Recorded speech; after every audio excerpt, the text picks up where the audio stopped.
namin, kaya naging alerto na ako. Tapos pakideliver na lang. Tumingala ako at nakita ako ng isang matalo na kasilip sa akin mula sa bubong. Ang init. Mapulang mga mata at nanlilisip yun. Napasigaw ko sa Maliligo na ako sobrang nito takot. pagkatapos. Isang malakas na halakhak na boses ng babae ang narinig ko. Dumarami rin ang mga asong umiinom sa labas ng bahay namin. May narinig akong katok mula sa pintuan at boses ni Efren na tumatawag sa akin. Kaya kaagad ko siyang pinagbuksan ng pinto.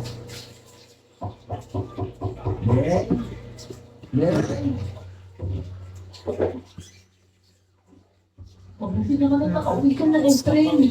Natatakot na ako dito. May nakita ko na nilisip na mata sa taas ng bubong eh. Ayaw mo na dito. Papasukin mo muna ako. Tumalba ka. Hanggang nandito ako sa bahay, wala mananakit sa'yo. Si Raven, nanguwi na ba siya? Oo, kanina pa, bago mag-alas 6, umuwi na siya. Hindi ko na alam kung anong gagawin ko eh. Malakas talaga yung kutob ko na mga aswang lahat ng nakatira dito sa lugar na to. Kahit na ako, nakukutuban ko rin. Hayaan mo. Kapag nakita ko yung aswang na yan, papatayin ko sila. May nakasalubong ako dalawang titig na malaking aso dun sa kakawayan kanina. Manila ako susubulin pero nang kinuha ko yung itak ko, kaagad sila tumakbo palayo sa akin. Umalis na kasi kami dito. Natatakot na ako sa lugar na to. Isa mo na tayo pupunta. Ito na lang huling choice natin. Thank you, ES. Tsaka hindi tayo maaari maglipat. Kasi malapit ka na kumanak. Oo, sige. Pero gusto ko pagkatapos kong mga anak, umalis na tayo dito ha. Magsisimula na lang tayo ulit. Bumalik na yung kahit ng Maynila. Nataginig si Efren pagkatapos kong sabihin yon. Napahinga siya ng malalim. At maya-maya pa ay hungga na kami para matulog. Magdamag akong gising dahil hindi maalis sa aking isipan ang matang nakasilip sa bubong kanina.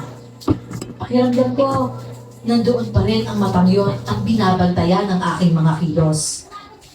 Pagsapit ng umaga, hindi muna bumalik si Efren sa bukid. Pumunta kami sa palengke para bumili ng bigas at ulam. Habang naglalakad kami ni Efren sa palengke, hindi mawala ang mga ngiti sa amin ng mga tao doon.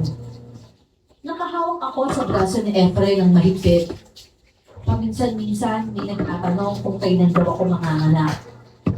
Nakita ko si Marito doon. Nagtitinda ng ulam.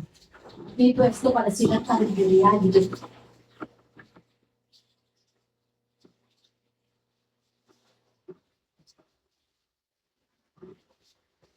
Karon!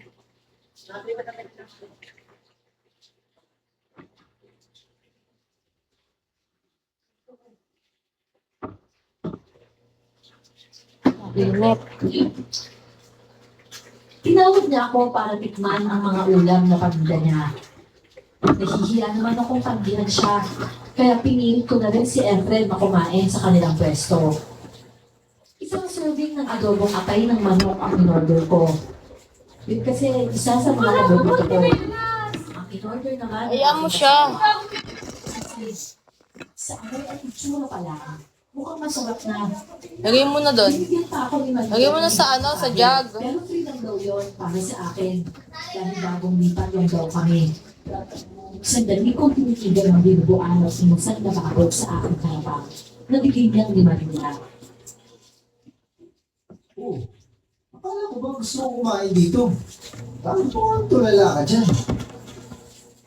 Kasi Efren, mukhang gusto ko ng kalamansi para masigurado na okay itong pagkain na hinain nila para sa atin.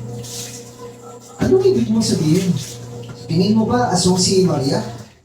Hindi naman sa ganun. Napapalagay ka niya yata eh. O sige, para mapalagay ka, hingi na lang ako ng kalamansi kay Maria. Maria, pwede ba makisuyo sa'yo? Oo naman. Ano yun, Efren? Pwede ba kami humingi ng kalamansi? Gusto kasi ni Mrs. na may kalamansi yung kinakain niya. Ganun ba? Ay, sige, kukuha ko. Saglit lang ha. Maya-maya pa ay bumalik na si Maria. May pinpit itong maliit na platito At nakalagay doon ang 5 pirasong kalamansi na nakahiwa na rin. Inabot niya yun sa akin habang nakampi ng malapad.